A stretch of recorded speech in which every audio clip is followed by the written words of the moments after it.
Well, hello everyone, and welcome back to our first edition of a conversation that I'm having with a bunch of my fellow colleagues here at Third Eye Advisory.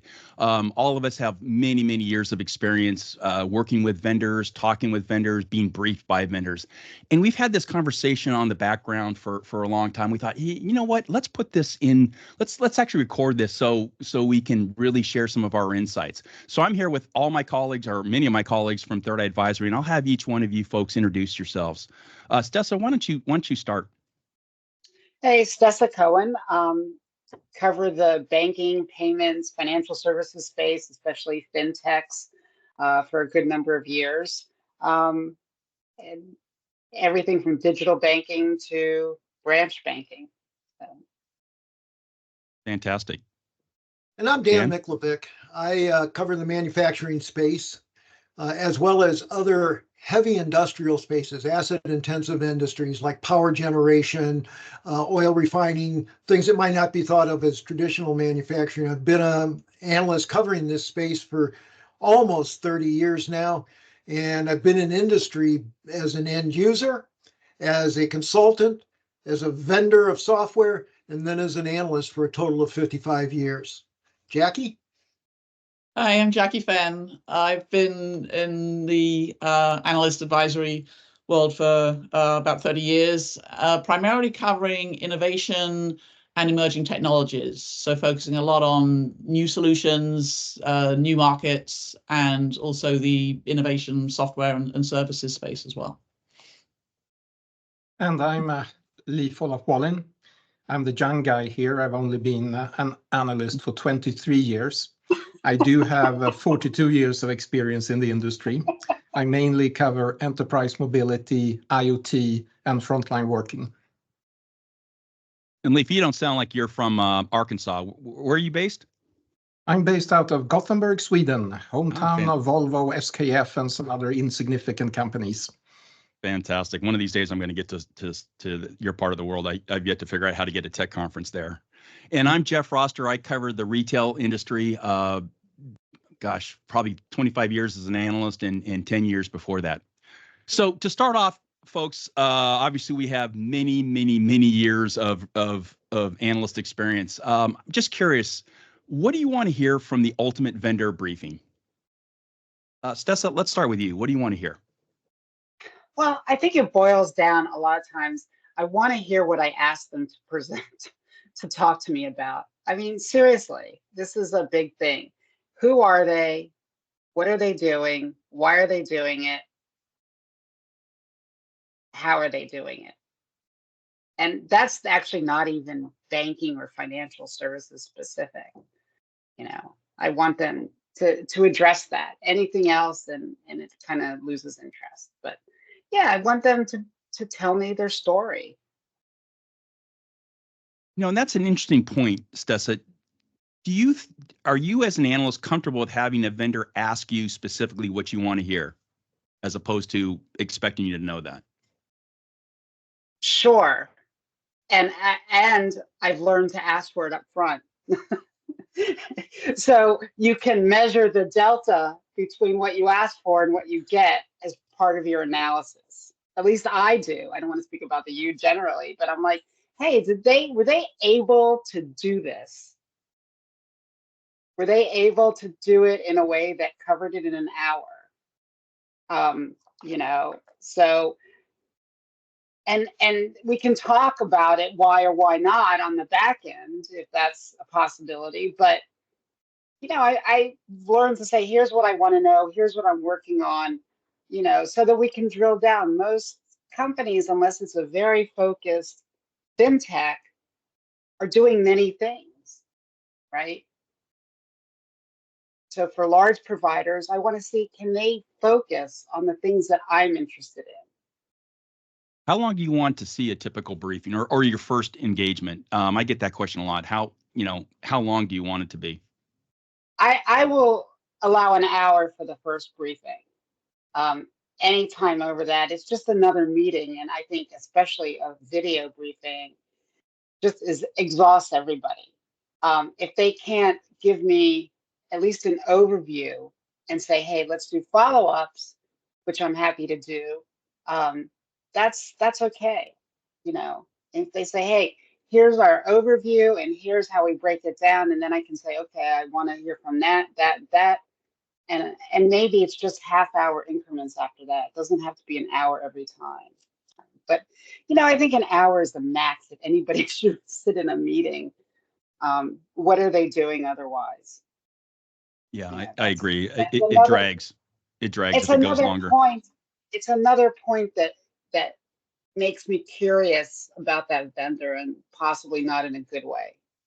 Because if they can't be direct with me, who's not buying anything, how are they approaching their prospective customers? How are they approaching their customer relationships? It just makes that question rise up. It's not a judgment, but it raises that question for me. You know, do they understand their customers? Can they give a pitch to their customers that sells, right? Yeah. Dan, how about you? What do you want to see in a good briefing? Well, I want to say a number of things. I mean, like Stessa, I want to get the essentials. That is, you know, what's our vision? What do we see the market as, and our role within it? I mean, I don't want them to give me a half-hour spiel on how great the market is and, you know, what an opportunity it is and everything else. But I do want them to say, here's how we see the market. Yeah. Here's what we're seeing. And here's how we think we're solving the market's problems, how we're delivering value to the market. I also expect them to have done their homework. And that is, you know, if they're a company that's wanting to brief me, they should know what I cover and what I am, you know, what my positions are. You know, don't try to brief me on something that's out of my realm. Like I said, I'm manufacturing, heavy industrial. Don't come in and tell me about your banking solution. You know, that's what STES is for. So at least understand what my coverage area is and what my focus is.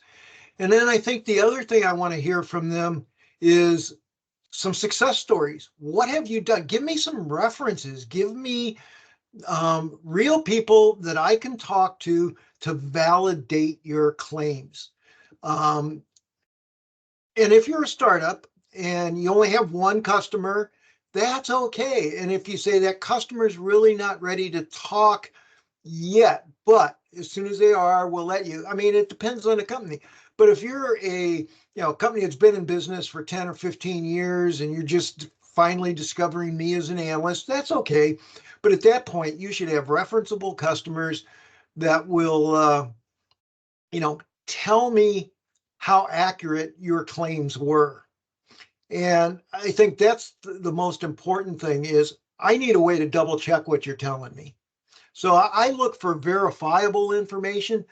I also look that if you're going to present other references like, such and such analyst firm rated as this, you better be sure that it's accurate because it's easy for me to check.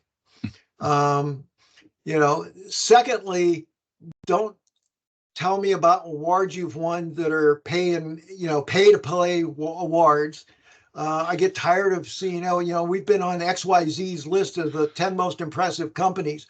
Oh, by the way, we only had to pay, $250 for the application fee and $500 for the case study. And then, we attended a presentation ceremony where we only had to pay $1,000 to attend. Don't give me those. Give me real stuff. If you're a company that's been called to testify to Congress for whatever reason, tell me that. Give me some credibility things to show me that you're in the right market. And then finally, I think the final thing I say is, this is more of what I don't want to see. It's what I do want to see, but don't want to see. I don't want to see a logo slide unless it has context. Because in certain markets, I can guarantee you that if you put up a slide with, like in the automotive industry, and you put up the fact that you've got GM, Ford, and Stellantis or Chrysler as your customer, guess what? every one of your competitors probably has that exact same slide. So if you're going to put them up, tell me what part of your products they're using, where they're using them. So if it's going to be a good briefing, you're going to use logos, be specific so that I can get a feel, because I know that, if you come in and tell me, hey, we're GM's #1 solution in this space in the automotive industry, and I have contacts at GM and I know what they're doing with the other vendors, you've lost all credibility. So, honesty, be straightforward, lots of facts, and be honest. Dan, I'm curious, when you see if you see it in a logo slide, by definition, you're seeing the client name. What I have a lot of times in retail is everything is considered competitive advantage, whatnot. So I can't give you an example, but I can say typically what I'll hear: a large retailer in the Southeast, and that's code for Walmart. Or a do-it-yourself retailer. Oh, that's orange. Well, that's Home Depot. Or the blue. Are you okay with sort of that coded references, or do you not even want to hear it if you can't have a customer name? No, I understand in some cases there are non-disclosures and they can't use the company name because of that company's policy and things like that. So it's contextual. That doesn't necessarily turn me off. It turns me off if it's every single case. But, if they say, hey, well, here's 3 vendors, three, end users we've got, plus we have a large nuclear facility in Western Europe that won't let us use their name. Well, I pretty much know that's probably, EDF, the French utility, because they're the biggest nuclear provider in Western Europe. So, that's okay. But they also are pretty restrictive sometimes about who uses their name. So, yeah, again, it's contextual.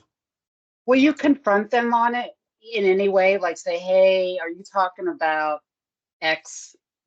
No, because often if they're using that company's name, I know who they are and I already know what kind of product they've got from that company. If I'm doing my job, I know a lot of that already. Yeah. Because vendors in my space do the same thing, and it gets a little tricky because there are a lot of large banks, but if they go into a specific region and going, oh, okay, yeah, I know who that is. Yeah. The most I'll say, because typically what I hear is the large retailer in the Southeast, and I'll I'll have some kind of a Walmart reference, and it'll be a nervous chuckle and whatnot, or a Home or a do-it-yourself, and I go, does orange? Just hear this nervous laughter. Okay, confirmed. So it's a game we played for 25 years, and by the way, it's everyone from the largest vendor right down to whatever. So I know it's not unique to any specific vendor. It's the game, and I also know retailers too. So it's sort of a fun game we sort of play, and is what it is. Leif, curious, what do you see? What do you want to see in the ultimate vendor briefing? So far, I'm in violent agreement with my colleagues here. There are a couple of things that I find useful, and one is one of these really snapshot slides. Turnover, cash flow positive, number of employees, where are you located, geographic spread, those types of things. You just get the basic numbers in one slide. I don't really like them dwell on it over several slides, but one quick snapshot slide. If they want, I'm fine with having a sort of a history slide that shows year by year their accomplishments, where they're coming from and where they're sort of moving if they're established. If they're a startup, then it's more focused about the vision, the individuals, where they come from, their track record and their credibility. Interesting. And Jackie, you have probably the most interesting of all our spaces, since it's emerging and it's cutting edge and innovation, all these fun terms. I'm curious, what do you want to see in a vendor briefing? I think all analysts have a lot of vendor briefings, see a lot of companies with similar messages. So what's important is to really think about how you differentiate yourself, and that's true if you're a startup, if you're established. you need to start with why you're important, what the problem is, what the vision is. But if it's the same, if you're solving the same problem as 25 other companies, then you've got to know the analyst has seen that. So you don't want to spend a lot of time saying, this in general is why this whole space exists. But if you can say very quickly, this is a critical client need, and this is what we think the market is missing, and this is where we fit, then you've got my interest. So what's that challenge? What's that problem that you're helping people solve? And how do you fit uniquely into that? And I think if you frame it in that problem goal set, then you're starting to get that story that my colleagues have been talking about in terms of this is why we exist. This is what our vision is. This is how we serve our clients' goals and problems and visions. And this is the solution we're bringing to meet that. I also like to see the case studies and the stories, again, particularly with new capabilities. We want to see the data. So yes, we want to see how your solution takes something that people have been trying to do for 3 years and you did it in 3 months, or you've speeded something up, or you've made it easier for developers to do something. We want to see the data. But if you can wrap that in the stories and the case studies and use the evidence in the context of something that real companies and real people were trying to do, then we'll remember that data. So I think the case study element is kind of its own art form, how you present and put those forwards, as some of my colleagues have been talking about. I would say it's worth thinking about which ones you showcase if you have that option.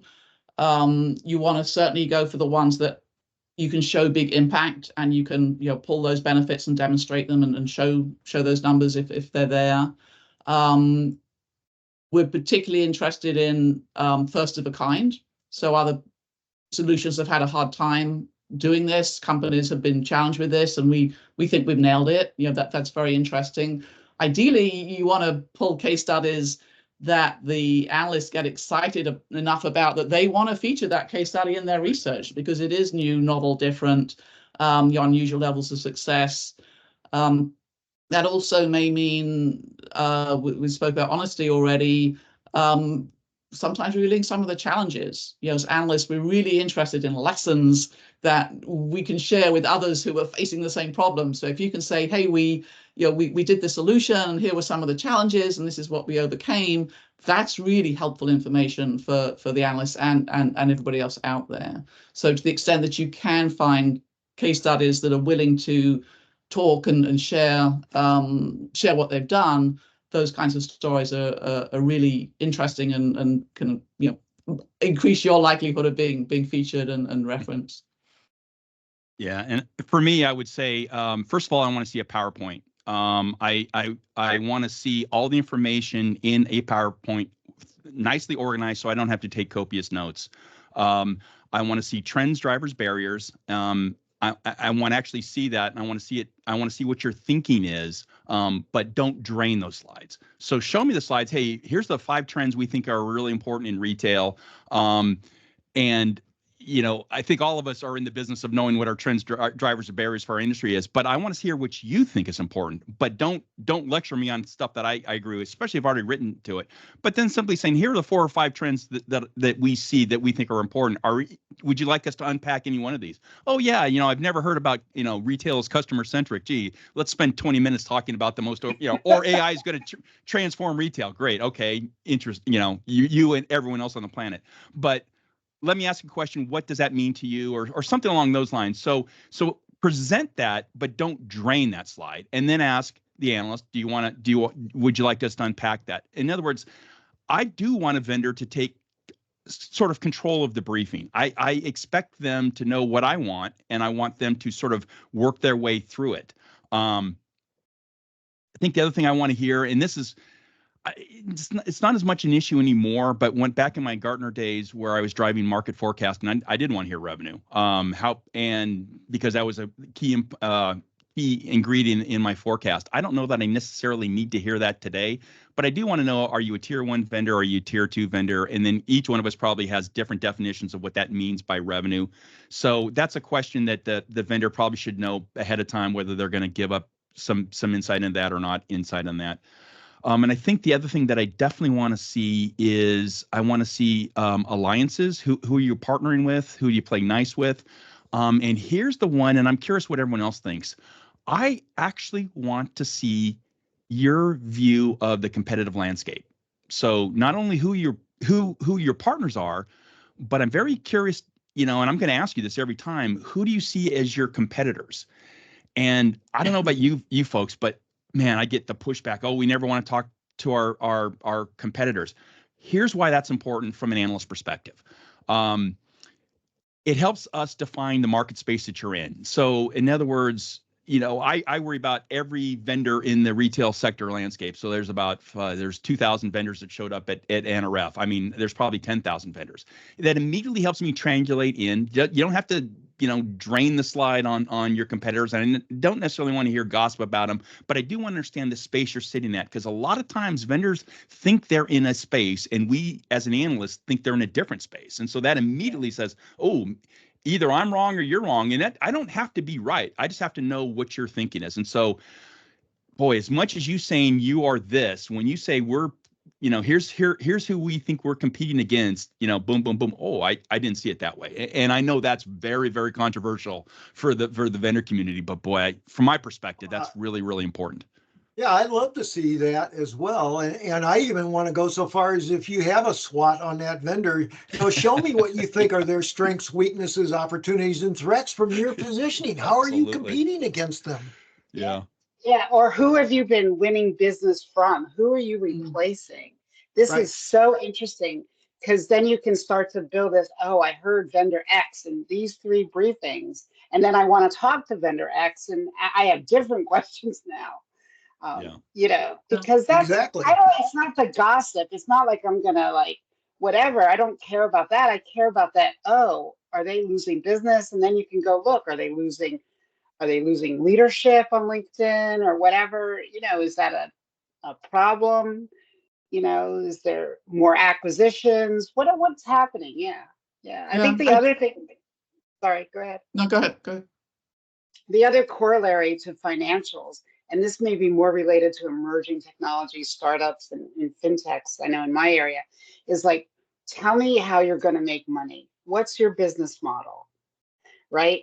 And this is, for me, it's like a red flag. It's an abyss. It's if they can't articulate that, whatever they've told me is kind of it's a great technology, but you don't know how you're going to make money off of it. It's a challenge. And I always feel bad, because it used to be a harder question, but I think the economic environment has changed and forced them to think that. But it's still, they need to know that question, or they pivoted from this model to that model. It's not a wrong answer, but interesting to know. Well, and the other thing is, give me your financials where you're entitled to give them to me. I mean, obviously, as a public company, there's some things you can't share and some you can, but don't hide behind SEC reporting rules. Oh, we never disclose that because blah, blah, blah. A lot of what I'm asking is not covered by SEC regulation. When you tell me, what percentage of your revenue is coming from maintenance versus new licenses, that's not necessarily SEC covered. Your profitability might be, and a few other things, but there's some other things that aren't. And if you're a private company and you don't share it, then I'll make an assumption for you. And guess what? You probably won't like it, because I'm going to assume on the ultra conservative side. So, give me some data that I can work with, so I know how successful you are. If you're telling me, what your revenue model is and we're going to make this much money, don't tell me that, don't put it in grandiose terms that you then can't validate. Yeah, that's funny, Dan, because I had that exact same line that I used for 25 years. Listen, and back in the old days, I absolutely wanted to know vendor revenue again, because I was building the forecast model. And I would say, listen, if you don't want to give me your revenue, that's fine. I'll forecast it, but I will guarantee you, I will forecast it very, very conservatively. And that usually put a bit of a fear. And somehow, I didn't have to know it was $1,222,000,000, but greater than a million, greater than a billion, greater than five, whatever just so I can sort of get that framed in. I think that similar point runs to the customers as well, and customer numbers. So sometimes we'll hear, oh, we have 10 customers and your push, and each one of them is just a small trial, which is very different from we have 10 customers has been rolled out to the whole corporation. So either's fine, but it's good to just set those expectations, and so if there's if we're following up, we're not surprised that the claims that are implied are not really there. Yeah. I did also want to say something on the competitors. I agree it's really important not to knock the competitors and deliberately go out there and say, well, they do this wrong and we're so much better than because of X. That doesn't project you in a good light. But I think it's absolutely fair to look at comparisons on your own terms. So yes, the firms have their magic quadrants and their ways of ratings that are very formalized, and you'll be maybe subject to that if you're one of those market spaces. But in a briefing is an opportunity to say, well, we believe the most important criteria for this set of clients is the ease of use. So this is where we excel. And when we win against the clients that we're winning from, and maybe you name them, it's because of this, these features. So the analyst gets a really good sense of, oh, okay, if I come across other clients who have this set of problems, you're already positioning yourself for those kind of referrals and that understanding of where you really do excel, where you are winning business because of the things that are uniquely you. And that's a great point, because so often vendors have a hard time pulling out from the standard list of functionality. Here's what we do really, really well. Mm. And this makes us stand out. And I don't think it matters what industry you're in, but it's not going to be something, it could be something totally mundane that you do really well and makes such a difference that, hey, it reduced X number of whatever for this company, and that's what you want to hear, because if you just wanted speeds and feeds, they could send you a document. Yeah. What let's have a little more fun. What are some of the mistakes that you see in a vendor briefing?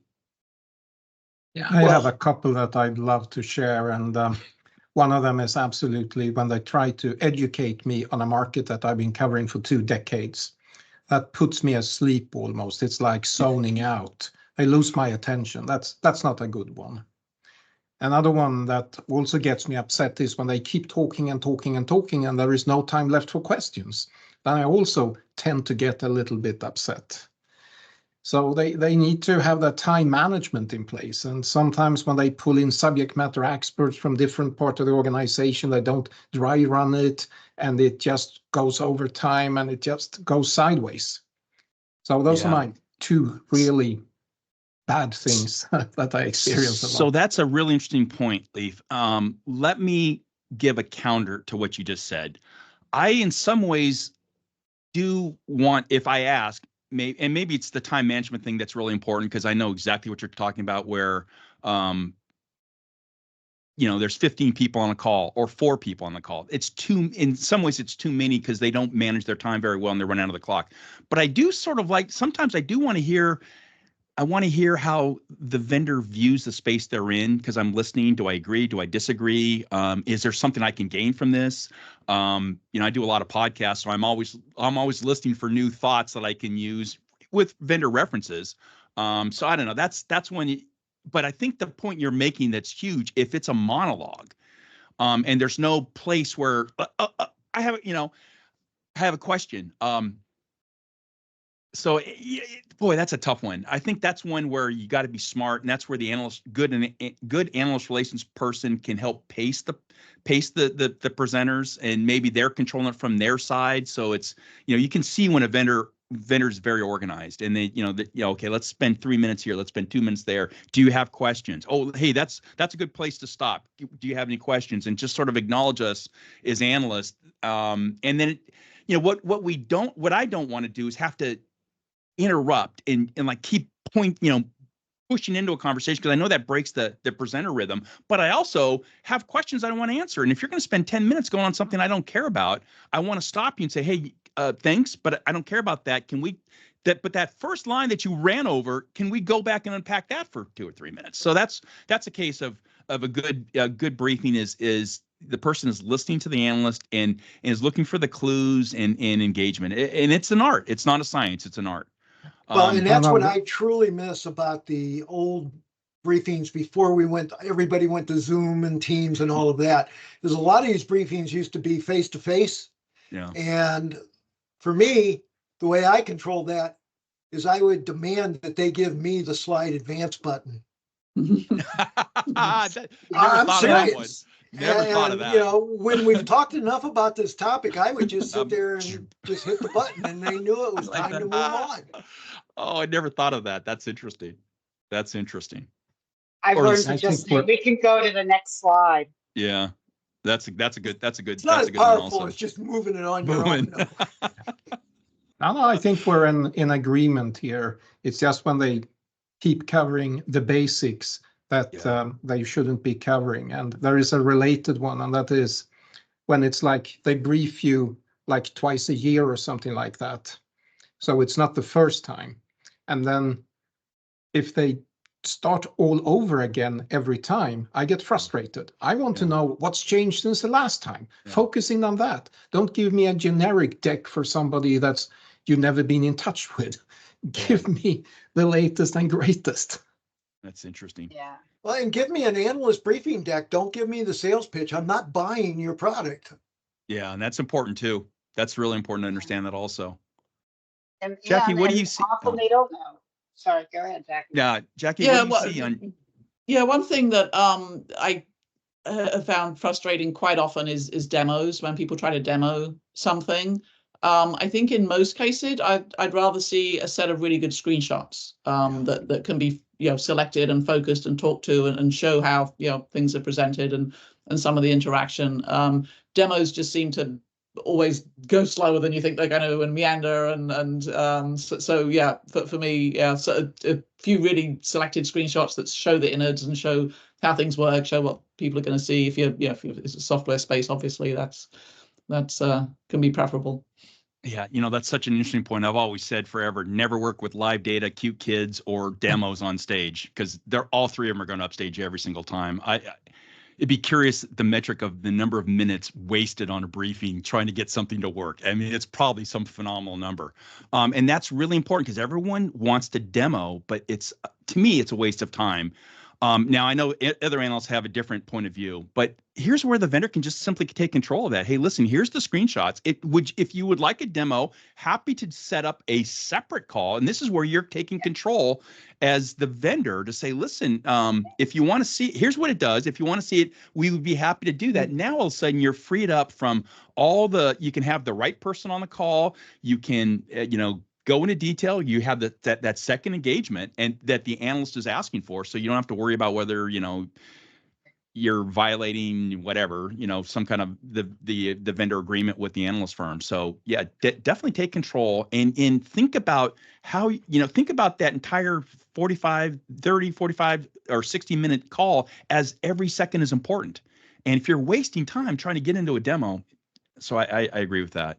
Stussy, I think you had your point you wanted to add. Yeah, I mean, one of the things that I notice is lack of enthusiasm. Like, if the people have to be enthusiastic about what they're talking about, and it's related to, but not the same as 35 slides you're never going to do that in an hour. Either let me know ahead of time that those are for me to look at later, or I'm already feeling drained because I see a huge slide deck and I'm like, or they try to push through that. And there's no way you can sustain your enthusiasm when you're trying to drive through 35, 40 slides. And, there's just no way, nobody can. And so really crafting their vendor briefing becomes really important, because if I see that, to me, that's a red flag. They don't know what's important. They don't know how to focus on who they're talking to, who are they briefing. And that just like, just thinking about it drains energy from me.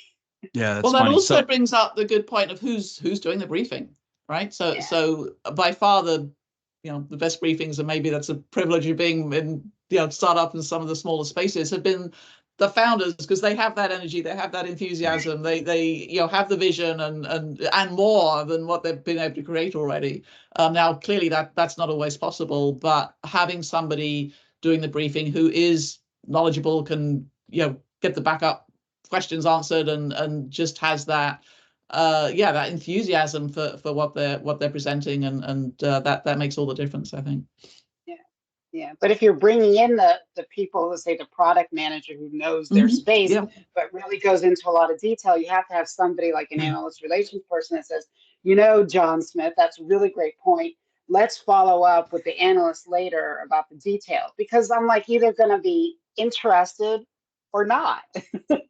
yeah. Well, I mean, think about me in my old role where I to this day, I worry about hardware, software, internal, external services. So I worry about the entire. So in other words, I am an inch deep and 2,000 miles wide. And so if somebody wants to get in and drill down on the nuance of this, like, I'm done. I don't care. I care about trends, drivers, barriers, strategy, partnerships, alliances, all that sort of stuff. The high level, that I would argue the fun stuff, but anyway, so that, and again, that's where you got to listen to what the analyst expects and what they want, what they want to hear. And what they cover. Know your analyst. Yeah. But I might hear something exciting about fraud that I don't know very much about, but I don't want to spend the next 20 minutes on it.